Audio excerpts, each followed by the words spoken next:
Meus irmãos, recebam todos a graça e a paz do Senhor Jesus.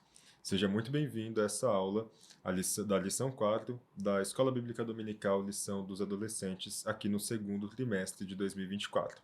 Meu nome é Gustavo Vasconcelos e eu estou falando do estúdio do Rota 146, na Assembleia de Deus em Jundiaí. Antes de nós começarmos essa aula, eu peço que você se inscreva no canal, que você deixe o seu like, ative as notificações, deixe também o seu feedback nos comentários. Assim você contribui com a expansão dessa obra e também fala para nós qual é a sua opinião sobre as nossas aulas aqui. Muito bem. Nessa lição dos adolescentes, nós estamos falando, na verdade, sobre as parábolas de Jesus. E nesse momento nós vamos falar sobre uma parábola que conta sobre graça e responsabilidade. Esse é o tema dessa parábola. O texto que nós vamos ler para fazer uma exegese é o texto de Mateus, capítulo 18, dos versículos 23 até o versículo 35. Nós faremos, então, a exegese do texto e, conforme nós sempre fazemos, comentaremos os tópicos abrangendo-os de forma geral, trazendo algumas questões exegéticas e teológicas para você, desde esse primeiro momento. O texto que leremos então, Mateus capítulo 18, deixe-me abrir aqui, versículo 23. Diz assim, o versículo 23. Por isso o reino dos céus pode comparar-se a um certo rei que quis fazer contas com os seus servos. Essa é a parábola do credor incompassivo. Em um tom de introdução a essa exegese, nós temos algumas falas sobre isso. Essa parábola, na verdade, divide opiniões dentro do espectro teológico, do espectro acadêmico. Um dos professores, ou um dos principais exegetas, o professor de exegética do Novo Testamento, foi um alemão chamado Adolf Julicha. Ele vai dizer que essa é uma das parábolas mais simples. Ele é um teólogo do século XX, e ele desenvolve algumas questões, principalmente, inclusive, o seu interesse acadêmico girava em torno das parábolas de Jesus. E ele vai dizer que essa parábola é uma das mais simples e mais claras que saíram da boca de Jesus. Entretanto, existem aqueles que desvalorizam essa parábola em função da descrição contraditória e desagradável que ela faz de Deus, no caso aqui, do rei. E por resultado, o que esse teólogo pensou que fosse algo simples, que fosse algo fácil, se transformou de forma desnecessária, na verdade, em uma parte espinhosa para a teologia. Então, é uma parábola difícil de interpretarmos e que tem um debate acadêmico muito grande em torno dela. Você tem uma ênfase no juízo encontrada aqui, e isso contrasta, na verdade, isso não contrasta, mas corresponde muito bem às parábolas como do joio, do trigo, do rico, do Lázaro, parábolas que dizem respeito à escatologia, às mensagens escatológicas de Jesus, as mensagens cujo caráter é, sobretudo, o juízo. Quanto à classificação dessa parábola, e nós vamos entrar em alguns aspectos textuais, para então expormos esse versículo 23 até o versículo 35 de forma breve, mas a classificação dessa parábola nós podemos separá-la em algumas cenas, em pelo menos 3 cenas. Então, ela aparece somente em Mateus, inclusive, é uma parábola narrativa duplamente indireta, de 2 estágios, e ela tem um enredo desenvolvido em 4 componentes. Tem uma estrutura tripartida, que são as 3 cenas que nós comentamos aqui, e ela apresenta essas cenas de forma seguidas, e depois aquilo que nós chamamos de linchal, no contexto teológico, que é uma explicação, uma exposição, uma lição de algo como, por exemplo, as lições de moral que são dadas pós as fábulas. Quando estudamos literatura, nós nos deparamos com fábulas, e as fábulas apresentam uma lição de moral ao fim delas. Aqui, a linchal seria isso. É uma lição de moral depois de uma narrativa, depois de uma parábola. Os versículos 23 a 27, a decisão misericordiosa do rei, e os versículos 28 a 30, a decisão incompassiva do primeiro servo. Depois dos versículos 31 a 34, a resposta do rei, e no versículo 35, a ninchal, a exposição dessa regra moral que Jesus queria passar aqui, que Jesus queria transmitir. A primeira cena, então, se encontra dos versículos 23 até o versículo 25. Ela tem, então, a sua introdução nesses versículos, as suas palavras no versículo 26, a sua ação no versículo 27 e a sua explicação no versículo 35. A cena 2, a introdução está no versículo 28, as palavras no versículo 29 e a ação no versículo 30. E a terceira cena, a introdução no versículo 31, as parábolas versículos 32 e 33 e a ação no versículo 34. Existem alguns aspectos textuais de Mateus que são muito relevantes. E talvez isso fosse um assunto para nós termos falado antes de, na verdade, na primeira lição desse tema, sobre as parábolas de Jesus. Mas falando rapidamente sobre isso, e nós falaremos então especificamente sobre esse texto, temos alguns aspectos estilísticos de Mateus. Temos o uso frequente de particípios para iniciar a frase, por exemplo, a utilização de palavras como então, que é tote, é como, homoio, cultuar, prestar reverência a, que é proskinel, ou adorar a algo, proskinel, e a expressão sobremaneira, que seria esfora. Essas expressões são muito comuns em Mateus. Temos também uma ênfase na misericórdia, que é um dos aspectos principais, inclusive, da mensagem do Senhor Jesus. Temos uma ênfase na importância do coração, a palavra cardia, que aparece pelo menos 16 vezes ao longo desse livro. Uma ênfase no perdão, onde a palavra fiemi, que significa perdão, aparece pelo menos 15 vezes. O substantivo, na verdade, o verbo afiemi, e o substantivo afeses. No caso, o verbo significa perdoar, e o substantivo perdão, que aparece uma vez no capítulo 26, no versículo 28. Mas temos uma ênfase a esses temas.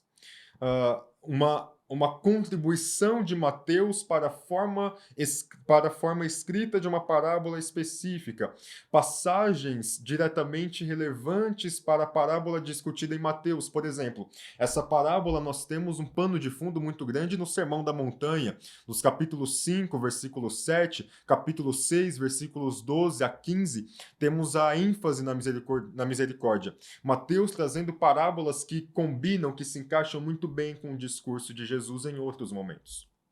E nós temos várias outras coisas, vários outros aspectos, mas para uma exegese nós precisamos considerar pelo menos isso. Versículo 23 então diz que o reino dos céus pode se comparar a um certo rei que quis fazer conta com os seus servos. Nós já lemos esse texto aqui. Expondo esse versículo 23 de forma breve, nós temos um eis porque ou um por isso na Nova Almeida atualizada. Significa que há um contexto por trás disso. Esse contexto se encontra no versículo 22, quando Jesus responde ao questionamento de Pedro no versículo 21, porque Pedro se aproxima de Jesus e fala: Senhor, até quantas vezes pecará o meu irmão contra mim e eu perdoarei a ele? Até 7? E Jesus lhe disse: não te digo que até 7, mas até 70 vezes 7.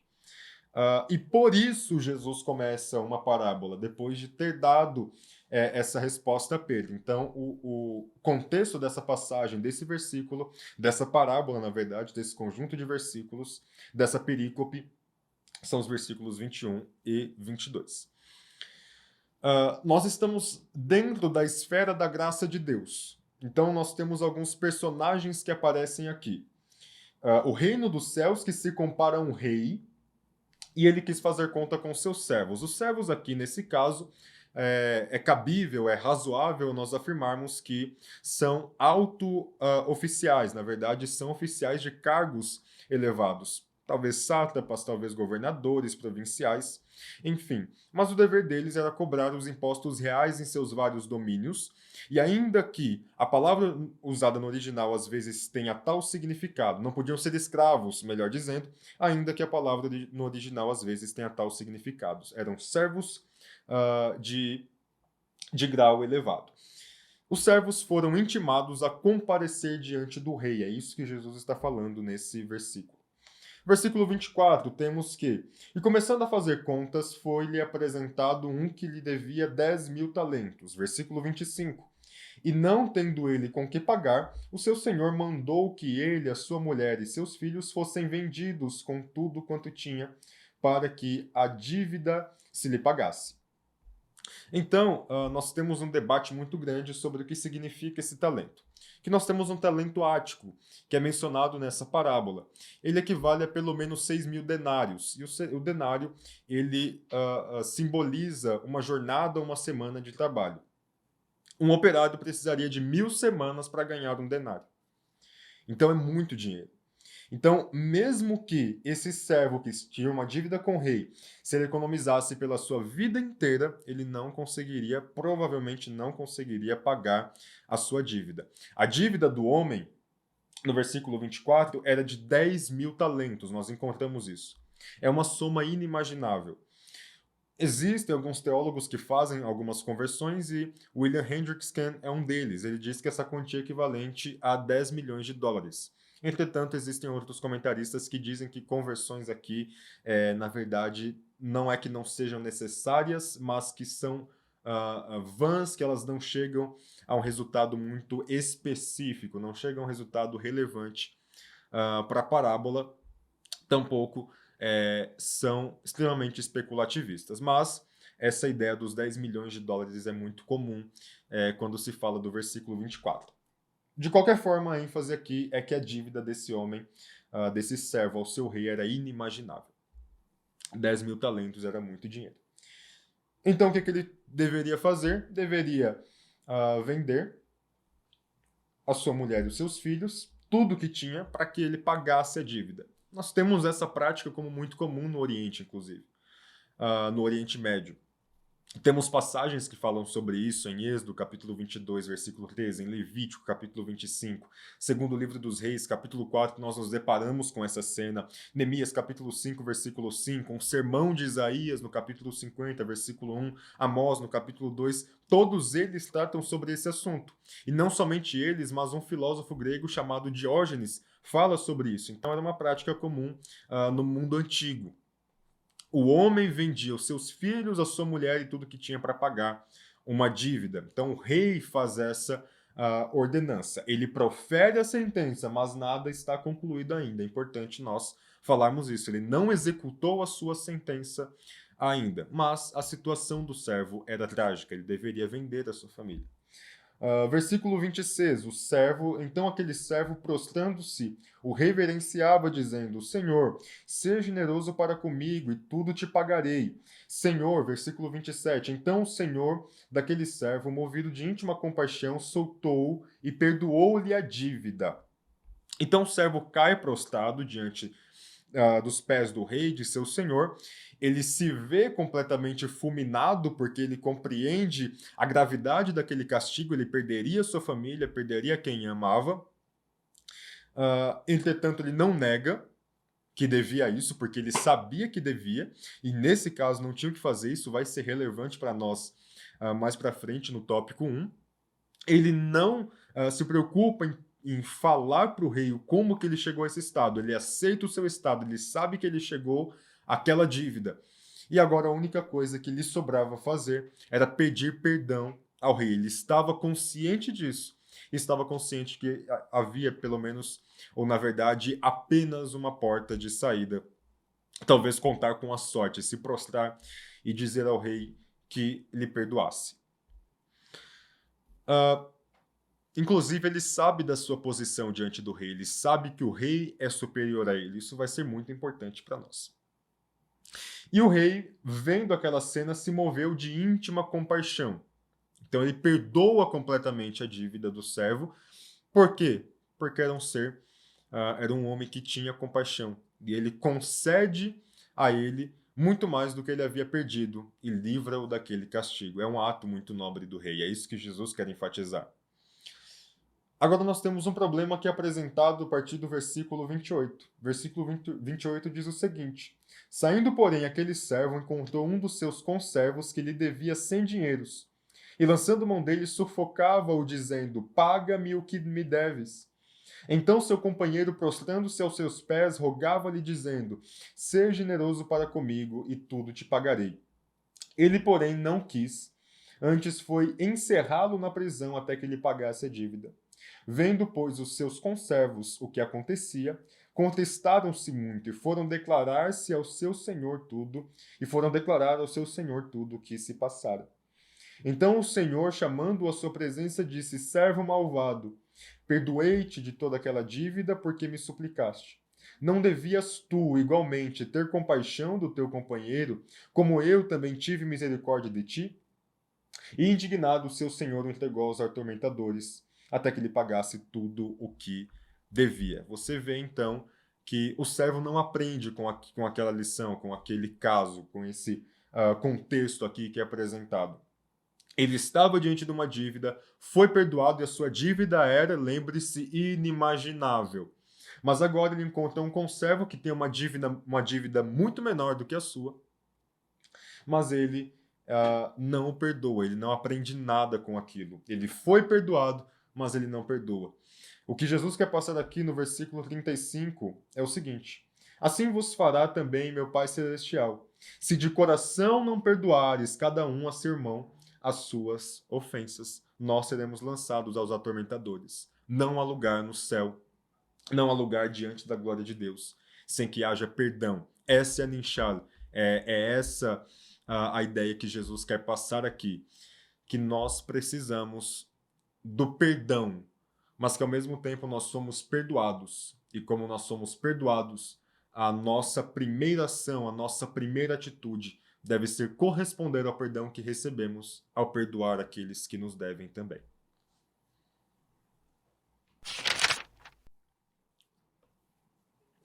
Muito bem. Precisamos entender também que Jesus ele explica suas parábolas num tom. Já entrando no primeiro tópico, o rei perdoa a dívida com um ato de graça. Nós precisamos entender que Jesus utiliza suas parábolas num tom de explicar, de expor o reino do céu num tom espiritual, em muitos momentos, né? Jesus nos dá lições extraordinárias que são espirituais, que são de ordem espiritual. Mas nós não podemos deixar de considerar o Jesus que nos orienta também no nosso relacionamento horizontal. No Jesus que preza pelas nossas atitudes com o próximo, com os outros, e que rege a nossa conduta moral. Não fala apenas sobre coisas estritamente espirituais, mas fala sobre questões que dizem respeito à nossa conduta, ao nosso modo de agir com as demais pessoas. Já construída um fundamento nessa exegese, já entendendo qual é a ênfase dessa parábola, já entendendo o que Jesus quis falar aqui, já tendo feito uma exegese, esclarecido algumas possíveis dúvidas, vamos entrar numa aplicação de tudo isso. Bom, o rei perdoa a dívida com ato de graça. No primeiro tópico, nós somos apresentados a uma realidade que não é somente teológica. Uma realidade, ou melhor, que não é uma realidade que algum teólogo em algum momento disse e não esteve fundamentado em nada, mas uma teologia bíblica, uma teologia clara, inclusive, não é uma teologia especulativista, não é uma teologia que não encontra respaldo bíblico, é uma teologia, na verdade, muito clara. Se nós abrirmos a carta de Paulo aos Romanos, nós encontraremos todo o escopo de amartiologia, toda essa questão, todo esse espectro amartiológico e soteriológico, que são muito claros na palavra de Deus. Há uma verdade, então, e essa verdade é que todos nós temos uma dívida impagável. Todos nós somos devedores de Deus. Todos. Nós encontramos em Romanos, capítulo 3, versículo 23, onde Paulo fala que porque todos pecaram, carecem da glória de Deus. Todos pecaram, e o contexto aponta para um Paulo que está dizendo: olha, não há judeu, não há gentil, não há grego, não há ninguém que não tenha sido vítima do pecado. Nós encontramos textos que falam sobre a depravação total da humanidade, no ponto de vista que Jesus morreu por todas as pessoas, porque todos estão imersos, estão atolados em seus pecados e não conseguem sair por conta própria. Essa ênfase, inclusive, é muito dada dentro do cenário protestante, em uma salvação e uma depravação de toda a humanidade, em uma salvação que é somente pela graça. Então, dentro dessa ideia bíblica sobre as coisas, nós encontramos quem é o homem dentro dessa cadeia, nós encontramos quem somos nós, uma antropologia. E é por causa disso, inclusive, que estudamos antropologia, na maioria dos casos, a teologia une a antropologia com a martiologia, a doutrina do homem e a doutrina do pecado. Parece que são duas coisas indissociáveis, que nós não podemos separar. O homem e o pecado. Falar do homem sem falar sobre o pecado. Todos nós somos devedores de Deus e carecemos de sua graça. Isso é algo claro, não só na carta de Paulo aos Romanos, mas ao longo de toda a Bíblia. A questão é que nenhum de nós pode pagar essa dívida. Nós não podemos pagar nem a nossa dívida, nem a dívida dos nossos irmãos. E para isso nós vamos ler um texto que se encontra no livro de Salmos, Salmo 49, verso 7. Diz o seguinte: nenhum deles, de modo algum, pode remir a seu irmão ou dar a Deus o resgate dele. A salvação é algo individual, de fato, mas não é somente isso que o salmista está querendo dizer aqui. Ele está querendo dizer que ninguém pode remir nem a si mesmo, nem a alguém para Deus, porque nós não temos essa capacidade. Ora, se todos pecaram, então não há quem possa remir, senão o Cordeiro poderoso, o Cordeiro santo, imaculado de Deus. Romanos capítulo 3, versículo 20, nós nos deparamos com essa mesma realidade. Por isso, nenhuma carne será justificada diante dele pelas obras da lei, porque pela lei vem o conhecimento do pecado. Mas agora se manifestou sem a lei a justiça de Deus, tendo testemunho da lei e dos profetas, isso é, a justiça de Deus pela fé em Jesus Cristo, para que todos os que creem, porque não há diferença, porque todos pecaram e destituídos estão da glória de Deus, sendo justificados gratuitamente pela sua graça, graça, favor e merecido, pela redenção que há em Jesus Cristo.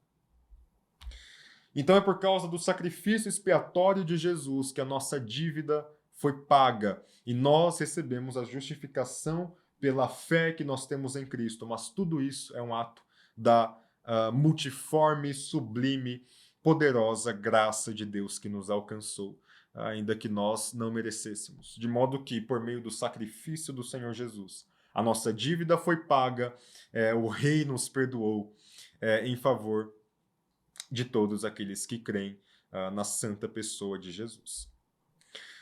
Os homens, pois, só podem ter uma certeza, a certeza de que suas dívidas estão canceladas, se eles mesmos também cancelarem as dívidas daqueles que estão endividados em relação a eles.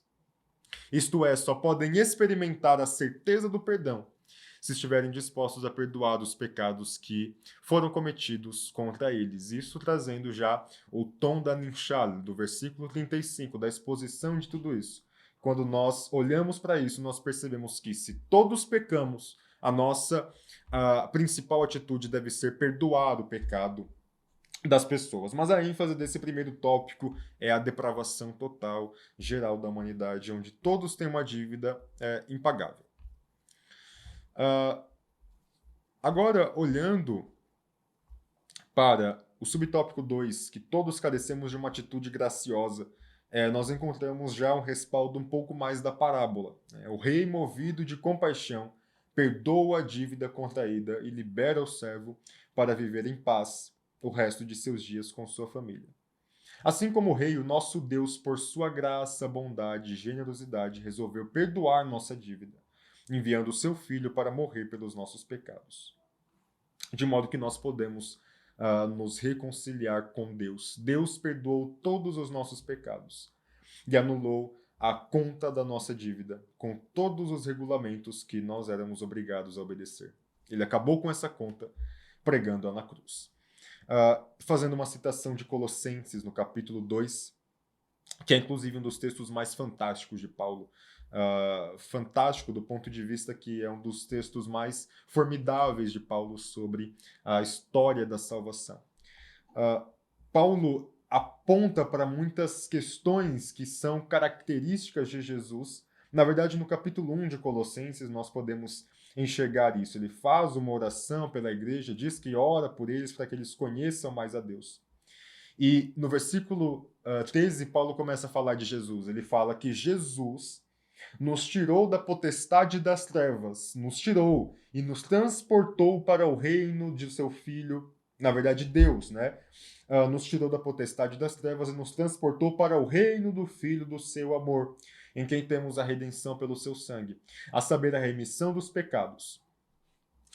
A expressão que Paulo utiliza aqui para tirar nos escritos profanos, escritos gregos seculares, é a expressão que é utilizada para descrever um homem, um soldado, que vendo um colega do seu exército, na verdade, padecendo no meio do campo, ele corre no campo de batalha, morrendo, ferido. Esse homem, esse companheiro de batalha, corre a ele, pega-o nos braços e leva a um lugar seguro. O que Paulo está querendo dizer aqui é: ele nos tirou, porque nós estávamos mortos dentro desse campo de batalha, sucumbíamos, gritávamos, e nós em breve seríamos mortos. Mas, ao ouvir os nossos gritos, ele veio com a sua mão e nos levou a um lugar seguro, nos transportou da potestade das trevas para o reino do Filho do seu amor, em quem temos a redenção pelo sangue, não é pelas obras, a remissão dos pecados pela multiforme, pela soberana graça de Deus, da qual ninguém merece, mas que todos podem desfrutar.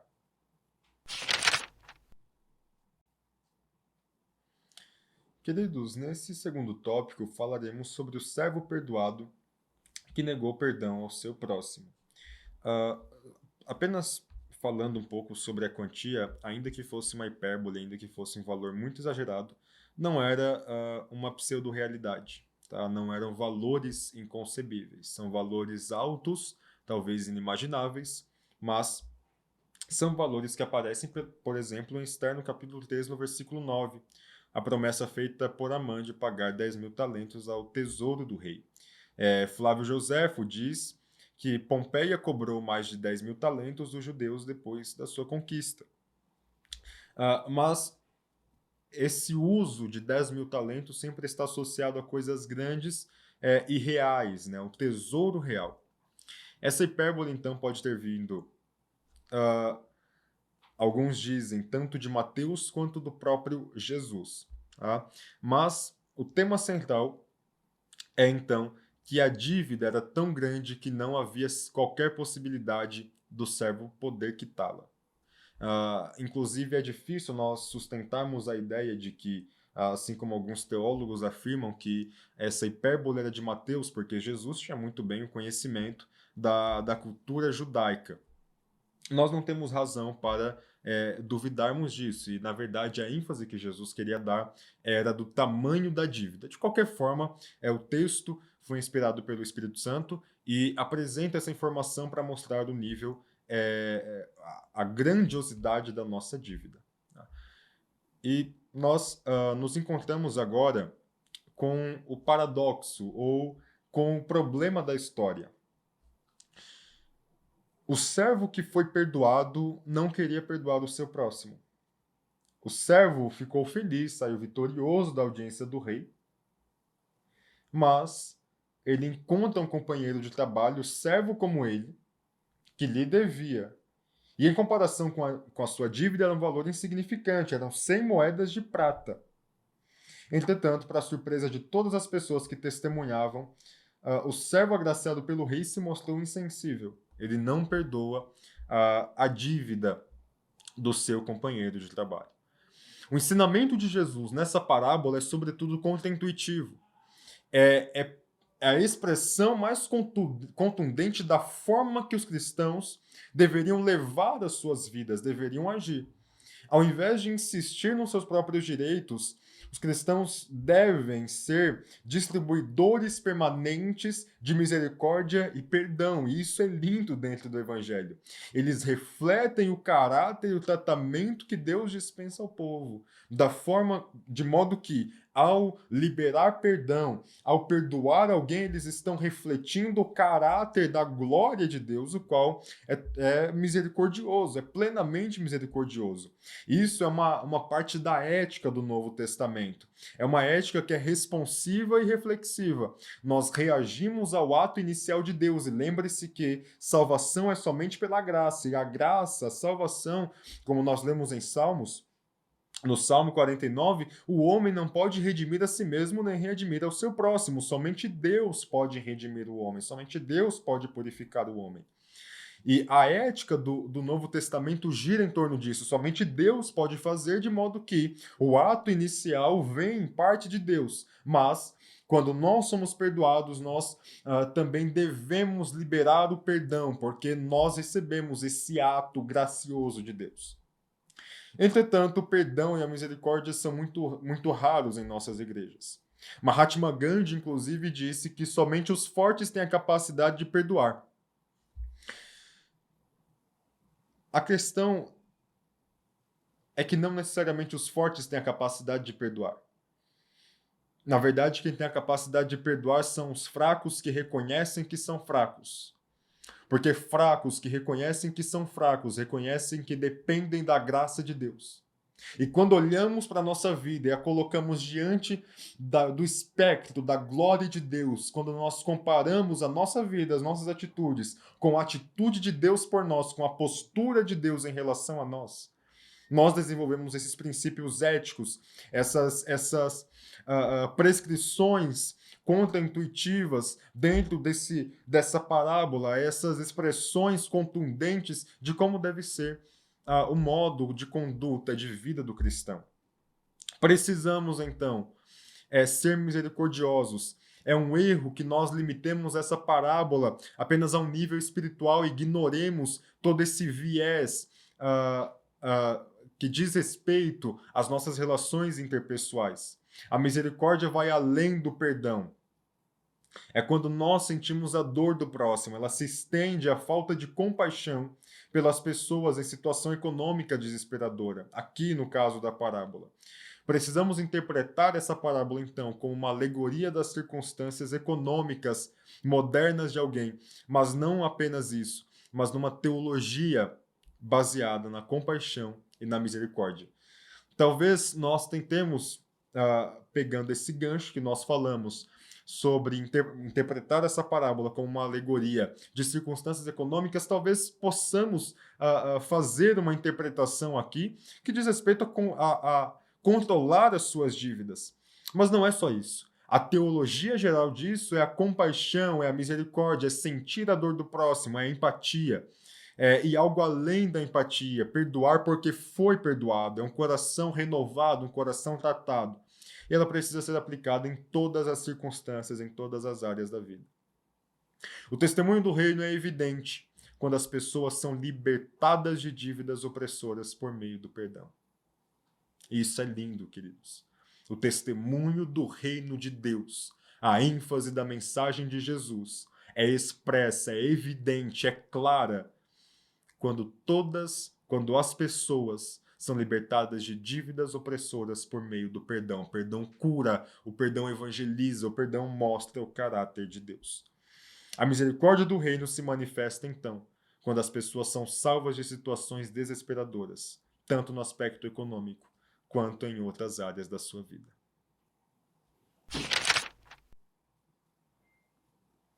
Pessoal, nós chegamos no último tópico, as consequências de sonegar perdão. Nós temos um auxílio teológico proposto pela própria lição, que é o comentário bíblico pentecostal, escrito por Roger Stronstedt e French Arrington. É um comentário excepcional do Novo Testamento. Então, o que acontece quando uma pessoa perdoada nega-se a perdoar o próximo? E nós encontramos isso no versículo 35, a resposta a essa pergunta. O rei o chama de malvado. Rescinde o perdão que ele havia dado e o entrega aos torturadores da prisão até que ele pagasse a dívida. Nós não temos dúvida alguma que isso se refere ao castigo eterno. Não há aspectos textuais que nos levem a duvidar dessa questão. Duvidar que isso fala sobre eternidade, inclusive, é necessário ter muitos argumentos construídos em uma certa subjetividade para dizer que essa lição de Jesus não fala sobre a eternidade. Então é óbvio que isso se refere ao castigo eterno. que é um item importante na agenda de Mateus, pelo menos nesses últimos capítulos. Ele está nos discursos escatológicos de Jesus, lembre-se disso. E aqui o autor aponta duas palavras no versículo 35, que é dívida, opheiletes, e devia, opheilomenon, nos versículos 32 até o 34, que são derivados da mesma palavra, da mesma raiz, que se refere a pecado ou ofensa na oração do Senhor. Opheilema, isso se encontra na oração do Pai Nosso. O perdão de Deus é de graça. E, portanto, trata-se de algo de graça não merecida. E que a pessoa faz em resposta à graça, e o que a pessoa faz em resposta à graça determina onde passará a eternidade. Isso é um aspecto da teologia pentecostal. Nós respondemos ao ato primário de Deus, e essa resposta ao ato primário de Deus, de graça, determina onde nós passaremos a nossa eternidade. O perdão aceito muda o coração de quem o recebe, se for verdadeiramente eficaz. A frase, se do coração não perdoares cada um a seu irmão, frustra o pretexto de legalismo e a salvação própria. Não obstante a exigência de Deus para obter um perdão duradouro, obsta um programa de graça barata, que não transforma aquele que a recebe. Isso é muito interessante porque a proporção das nossas dívidas é grande. E a proporção do nosso perdão deve ser proporcional à proporção das nossas muitas dívidas e ao modo com o qual nós somos perdoados. É engraçado também, ou melhor, engraçado não, é interessante nós pontuarmos aqui que nós não devemos perdoar apenas para sermos salvos ou para nos livrar do inferno. A partir do momento que os nossos pretextos para servir a Deus são se livrar do inferno, significa que enxergamos a Deus como um tirano, que temos medo do ser Deus, que segundo a nossa perspectiva é um carrasco. E também nós não servimos a Deus de coração. Nós não podemos servir a Deus, inclusive, se não for de coração. Servir a Deus, se não for de coração, nos leva, assim como os fariseus, a uma busca incessante por uma exatidão de vida, que em muitos momentos se torna pesada, se torna um fardo e não chega a lugar nenhum. A nossa adoração deve ser espontânea, deve ser de coração, e é o que Jesus falou, inclusive, para a mulher samaritana. Olha, chegará um tempo em que os verdadeiros adoradores não precisarão desse templo ou desse monte que vocês tanto cultuam, mas que adorarão em espírito e em verdade, os verdadeiros adoradores. E eles prestarão a sua adoração de forma verdadeira, porque ela parte de um âmbito interior. O nosso perdão não deve ser baseado na ninchada do versículo 35. E o que eu quero dizer com isso é, o nosso perdão não deve ser baseado com medo de não sermos perdoados, mas o nosso perdão deve ser baseado naquilo, na voz do Espírito Santo, que fala para nós incessantemente, você não deve perdoar, você deve perdoar para que você seja perdoado, mas você deve perdoar porque você já foi perdoado e você sabe qual é o teor de uma dívida e qual é a importância de ser perdoado dela.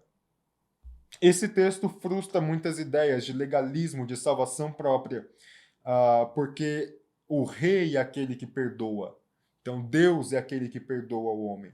Esse texto frustra muitas ideias e também é contra-intuitivo, conforme nós já falamos aqui. Ele quebra muitos paradigmas das nossas ideias, que são meramente carnais, das nossas formas de enxergar a vida, que são pecaminosas, que são afetadas, sobretudo, pelo pecado. A conclusão de tudo isso é que cada cristão deve se identificar com o servo que devia grande valor ao rei.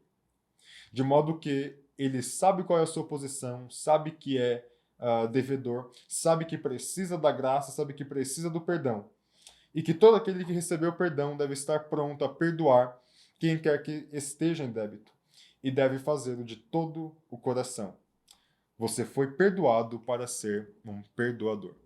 Portanto, queridos, que Deus os abençoe em Cristo Jesus. A vocês uma ótima